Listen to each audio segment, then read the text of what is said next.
you. Well, I run a successful business. We have a receptionist. She answers the phone, capture video, like she means it. A few years ago, I even bought my own townhouse.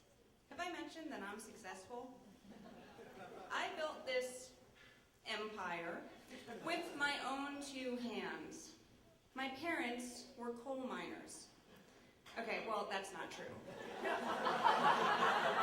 But they were both in banking, which these days is like the same thing. My point is, from very humble beginnings, I have scraped out a livelihood. So you can imagine how pissed off I might get if someone tries to mess with my business. Are you imagining it? I do a lot of charity work. By that I mean I give a discount. Sometimes a very large discount. What can I say? I'm a sucker. Exactly how much of a sucker?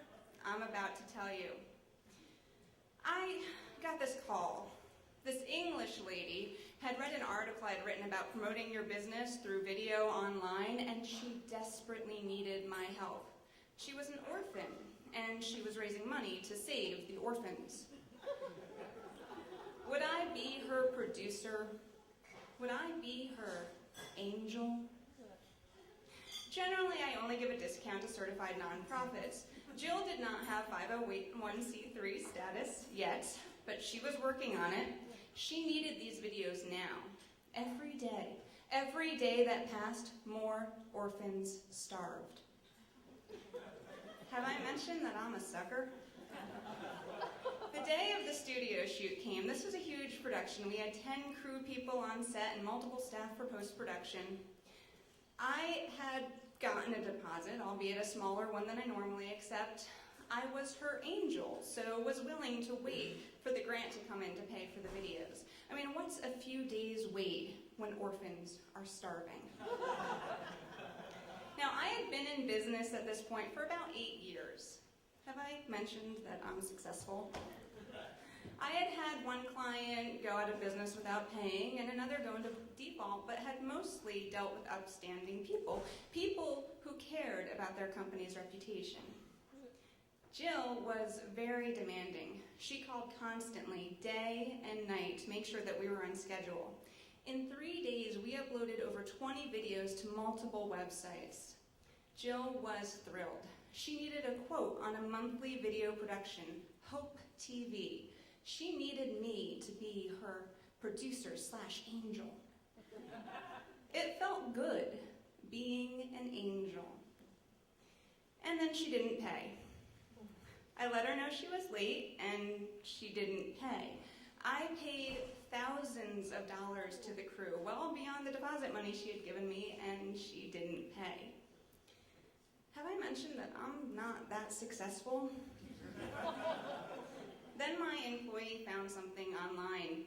In an obscure post, there was an article about the notorious fraudster, Jill Hope. She had fled England and was now in America, calling herself the orphan's angel and pretending to be an orphan. I changed my tactics immediately. I still had the passwords to all the sites, so I pulled down our videos, partly because I wanted leverage and partly because I didn't want to be an accomplice in whatever her new scheme was. I went to a lawyer. He spelled it out for me. You can win in court, but you're not going to get a dime from her. Taking it to court, in his professional opinion, was a waste of money. I had no money left. I was dipping into savings just to pay my mortgage. But I'm from New Jersey. I'm an Italian from New Jersey. Walking away was not an option. My first plan was to go to her hotel room, wait for her to open the door, and then punch her in the face. But I'm a professional. So I decided to kidnap her and hold her hostage until she paid me what she owed me. She fled to LA before I could get to her. I took it to court hoping for justice. Ultimately, this is a really long process, and what you get in the end is a piece of paper that says, hey, you're right, she owes you money. Good luck. That piece of paper was crap in the revenge department. My company had gone thousands of dollars into the hole. She nearly cost me my townhouse. She pocketed money from donations I had helped her to solicit, and she did it all in the name of a charity. Yeah, I needed more. I had this idea. I had a friend who had had his name ruined online by a pissed off ex. It wasn't me. And basically, I mean, it was a virtual attack, but it was really, really awful for him and for his business. And I knew just enough about how it was done to be able to do it myself. I set up this website, JillHopeExperiences.com. That's Jill with a G. I told my story, that's all. And I used a lot of keywords to do it.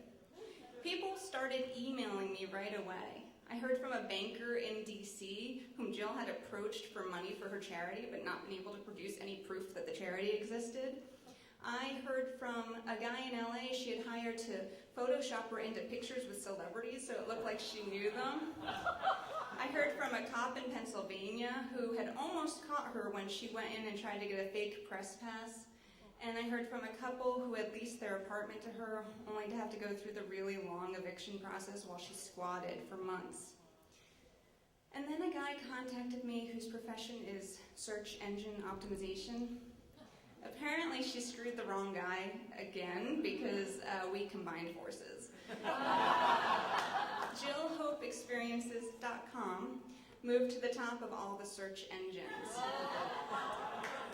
My website worked too. It saved a musician from getting ripped off from her. It kept a manufacturer from donating thousands of dollars worth of cloth to her made-up orphans, and enlightened a New York City firefighter into not sharing a charity event for victims of 9/11 with her. Every time I heard from another person, I felt a thrill. I was screwing up Jill's plans.